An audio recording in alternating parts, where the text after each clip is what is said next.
राधे राधे भक्तजनों, आज आप सुनेंगे श्री कृष्णा भगवान और सत्यभामा की कहानी। श्री कृष्णा भगवान द्वारिका में रानी सत्यभामा के साथ सिंहासन पर विराजमान थी।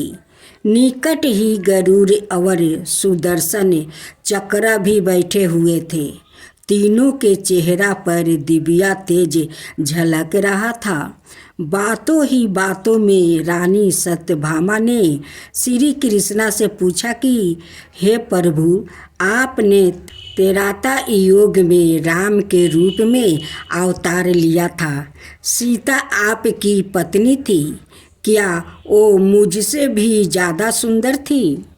द्वारिकाधीश समझाया कि सत्यभामा को आपने रूप का अभिमान हो गया है। तभी गरुड़ ने कहा कि भगवान, क्या दुनिया में मुझसे भी ज़्यादा तेज गति से कोई उड़ सकता है? इधर सुदर्शन चक्र से भी रहा नहीं गया और वो भी कह उठे कि भगवान, मैंने बड़े बड़े युद्धों में आपको विजय श्री दिलाया है। क्या संसार में मुझसे भी शक्तिशाली कोई है? भगवान मन ही मन मुस्कुरा रहे थे। वो जान रहे थे कि उनके इन तीनों भक्तों को अहंकार हो गया है और इनका अहंकार नष्ट करने का समय आ गया है। ऐसा सोचकर उन्होंने गरुड़ से कहा कि हे गरुड़, तुम हनुमान के पास जाओ और कहना कि भगवान राम माता सीता के साथ उनकी प्रतीक्षा कर रहे हैं। गरुड़ भगवान की आज्ञा लेकर हनुमान को लाने चले गए। उधर श्री कृष्णा ने सत्यभामा से कहा कि देवी, आप सीता के रूप में तैयार हो जाए। और सवाए द्वारिकाधीश ने राम का रूप धारण कर लिया। मधुसूदन ने सुदर्शन चक्र को आज्ञा देते हुए कहा कि तुम महल के प्रवेश द्वार पर पहरा दो और ध्यान रहे कि मेरी आज्ञा के बिना महल में कोई प्रवेश ना करे। भगवान की आज्ञा पाकर चक्र महल के प्रवेश द्वार पर तैनात हो गया। गरुड़ ने हनुमान के पास पहुंचकर कहा कि हे वानर श्रेष्ठ, भगवान राम माता सीता के साथ द्वारिका में आपसे मिलने के लिए प्रतीक्षा कर रहे हैं। आप मेरे साथ चले, मैं आपको अपनी पीठ पर बैठाकर शीघ्र ही वहाँ ले जाऊँगा। हनुमान ने विनय पूर्वक गरुड़ से कहा, आप चलिए, मैं आता हूँ। गरुड़ ने सोचा, पता नहीं यह बूढ़ा बानर कब पहुँचाएगा। खैर, मैं भगवान के पास चलता हूँ। यह सोचकर गरुड़ शीघ्रता से द्वारिका की ओर उड़े। पर यह क्या है? महल में पहुंचकर गरुड़ देखते हैं कि हनुमान तो उनसे पहले ही महल में प्रभु के सामने बैठा है। गरुड़ का सिर लाज से झुक गया। तभी श्री राम ने हनुमान से कहा कि पवन पुत्रा, तुम बिना आज्ञा के महल में कैसे प्रवेश कर गया? क्या तुम्हें किसी ने प्रवेश द्वार पर रोका नहीं? हनुमान ने हाथ जोड़ते हुए सिर झुकाकर अपने मुंह से सुदर्शन चक्र को निकालकर प्रभु के सामने रख दिया। हनुमान ने कहा कि प्रभु, आपसे मिलने से मुझे इस चक्र ने रोका था, इसलिए इसे मुंह में रखा। मैं आपसे मिलने आ गया, मुझे क्षमा करें। भगवान मन ही मन मुस्कुराने लगे। हनुमान ने हाथ जोड़ते हुए श्री राम से प्रश्न किया, हे प्रभु, आज आपने माता सीता के स्थान पर किस दासी को इतना सम्मान दे दिया कि वो आपके साथ सिंहासन पर विराजमान है। अब रानी सत्यभामा का अहंकार भंग होने की बारी थी। उन्हें सुंदरता का अहंकार था जो पल भर में चूर हो गया था। रानी सत्यभामा, सुदर्शन चक्र और गरुड़ जी तीनों का गर्भ चूर चूर हो गया था। वो भगवान की लीला समझ रहे थे। तीनों की आंखों से आंसू बहने लगा और वो भगवान के चरणों में झुक गया। अद्भुत लीला है प्रभु की। आपने भक्तों के अहंकार को अपने भक्त द्वारा ही दूर किया।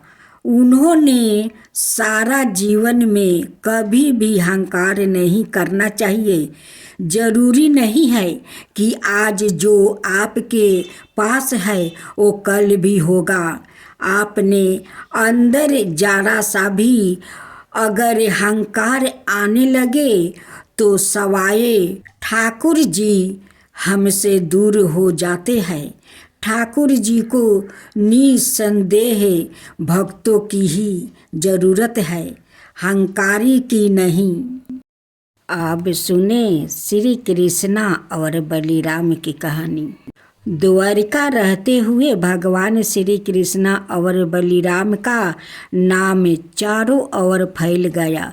बड़े बड़े निरपति और सत्ता अधिकारी भी उनके सामने मस्तक झुकाने लगे, उनके गुणों का गान करने लगे। बलिराम के बल वैभव और उनकी खातिर पर मूर्ध होकर रेवत नाम का राजा ने अपनी पुत्री रेवती का विवाह उनके साथ कर दिया। बलिराम में उम्र में श्री कृष्णा से बड़े थे और नियम अनुसार सबर प्रथम उन्हीं का विवाह हुआ। उन दिनों विदर्भ देश में भीष्मक नाम के एक प्रतापी, तेजस्वी और सर्वगुणी निरपति राज्य करते थे। कुंडीनपुर उनकी राजधानी थी। उनके 5 पुत्र और 1 पुत्री थी। उनमें से लक्ष्मी के समान ही दिव्या लक्षण थे। अत लोग उसे लक्ष्मी स्वरूपा कहा करते थे। रुक्मिणी जब विवाह योग हो गई तो भीष्मक को उसके विवाह की चिंता हुई। रुक्मिणी के पास जो लोग आते जाते थे वो श्री कृष्णा की प्रशंसा किया करते थे। वो रुक्मिणी से कहा करते थे, श्री कृष्णा अलौकिक पुरुष है। इस समय संपूर्ण विषय में उनके जैसे अन्याय कोई पुरुष नहीं है। भगवान श्री कृष्ण के गुणों और उनकी सुंदरता पर मूर्ध होकर रुक्मिणी ने मन ही मन निश्चय किया कि वो श्री कृष्ण को छोड़कर किसी को भी पति रूप में वरण नहीं करेगी। उधर भगवान श्री कृष्ण को भी इस बात का पता हो चुका था कि विदर्भ नरेश भीष्मक की पुत्री रुक्मिणी परम रूपवती तो है ही, परम सुलक्षण भी है। भीष्मक का बड़ा पुत्र रुक्मी भगवान श्री कृष्ण से शत्रुता रखता था। वो बहन रुक्मिणी का विवाह शिशुपाल से करना चाहता था, क्योंकि शिशुपाल भी श्री कृष्ण से ईर्ष्या रखता था। भीष्मक ने अपने बड़े पुत्र की इच्छा अनुसार रुक्मिणी का विवाह शिशुपाल के साथ ही करने का निश्चय किया। उसने शिशुपाल के पास संदेश भेज कर विवाह की तिथि भी निश्चित कर दी। रुक्मिणी को जब इस बात का पता लगा कि उसका विवाह शिशुपाल के साथ निश्चित हुआ है तो वो बड़ी ही दुखी हुई। उसने अपना निश्चय प्रकट करने के लिए एक ब्राह्मण को द्वारिका श्री कृष्णा के पास भेजा। हे नंद नंदन, आपको ही पति रूप में वरण किया है। मैं आपको छोड़कर किसी अन्य पुरुष के साथ विवाह नहीं कर सकती। मेरे पिता मेरी इच्छा के विरोध मेरा विवाह शिशुपाल के साथ करना चाहते हैं। विवाह की तिथि भी निश्चित हो गई है। मेरे कुल की रीति है कि विवाह के पूर्व होने वाली वधू को नगर के बाहर गिरिजा का दर्शन करने के लिए जाना पड़ता है। मैं भी विवाह के वस्तु में सज धज कर दर्शन करने के लिए गिरिजा के मंदिर में जाऊंगी। मैं चाहती हूँ आप गिरजा मंदिर में पहुंचकर मुझे पत्नी रूप में स्वीकार करें। यदि आप नहीं पहुंचेंगे तो मैं आप अपने प्राण का परित्याग कर दूंगी। रुक्मिणी का संदेश पाकर भगवान श्री कृष्णा रथ पर सवार होकर शीघ्र ही कुंडिनपुर की ओर चल दिया। उन्होंने रुक्मिणी के दूत ब्राह्मण को भी रथ पर बैठा लिया था। श्री कृष्णा के चले जाने पर पूरी घटना बलराम के कानों में पड़ी। वो यह सोचकर चिंता हो उठे कि श्री कृष्णा अकेले ही कुंडिनपुर गया है। अतः वो भी यादवों की सेना के साथ कुंडिनीपुर के लिए चल पड़े। उधर भीष्मक ने पहले ही शिशुपाल के पास संदेश भेज दिया था। फलत शिशुपाल निश्चित तिथि पर पहुंच पड़ी। बारात लेकर कुंडिनपुर जा पहुंचा। बारात क्या थी? पूरी सेना थी। शिशुपाल की उस बारात में जरासंध, पांडु के सलवा और बकरनेत्रा आदि राजा भी अपनी अपनी सेना के साथ थे। सभी राजा कृष्णा से शत्रुता रखते थे। विवाह का दिन था। सारा नगर बंधन बारों और तोरणों से लज्जित था। मंगल वाद्य बज रहे थे। मंगल गीत भी गाया जा रहे थे। पूरे नगर में बड़ी चहल पहल थी। नगर वासियों को जब इस बात का पता चला कि श्री कृष्णा और बलराम भी नगर में आया हुआ है तो वो बड़े प्रसन्नता हुआ। वो मन ही मन सोचने लगे कितना अच्छा होता यदि रुक्मिणी का विवाह श्री कृष्णा के साथ होता तो, क्योंकि वो ही उसके लिए योग वर है।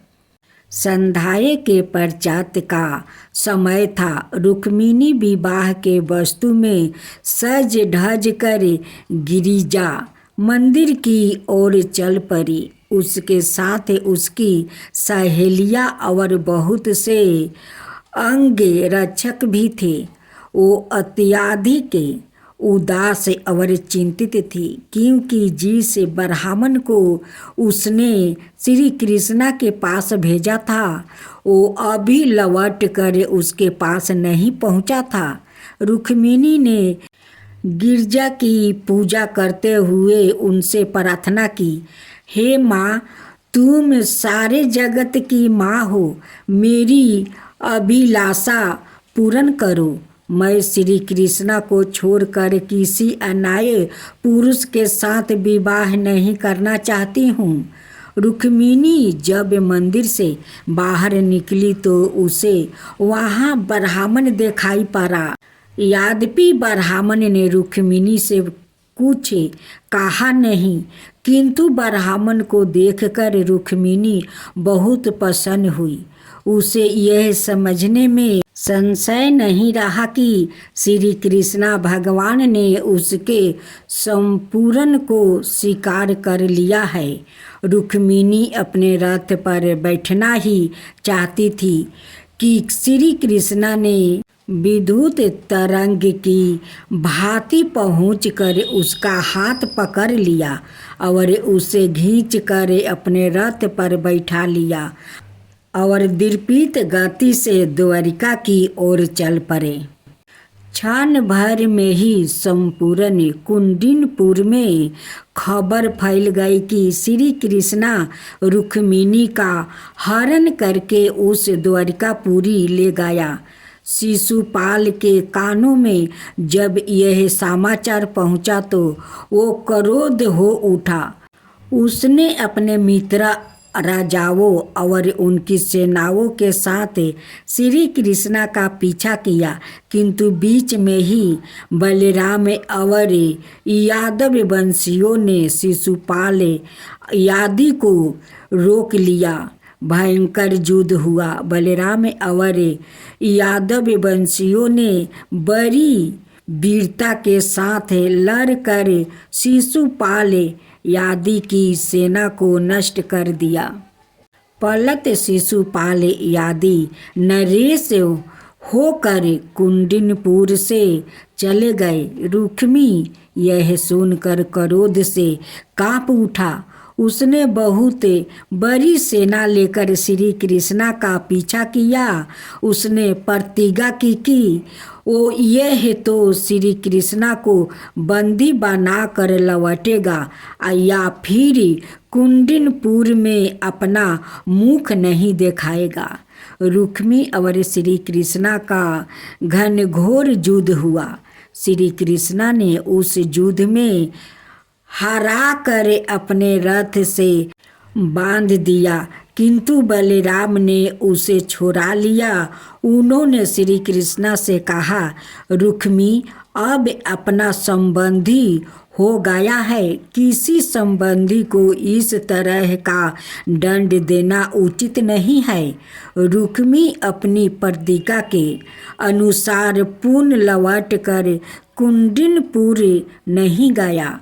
वो एक अनाय नगर बस करे वही रहने लगा। कहते हैं कि रुक्मी के वंशज आज भी उस नगर में रहते हैं। भगवान श्री कृष्णा ने रुक्मिणी को द्वारिका ले जाकर उनके साथ विधिवत विवाह किया।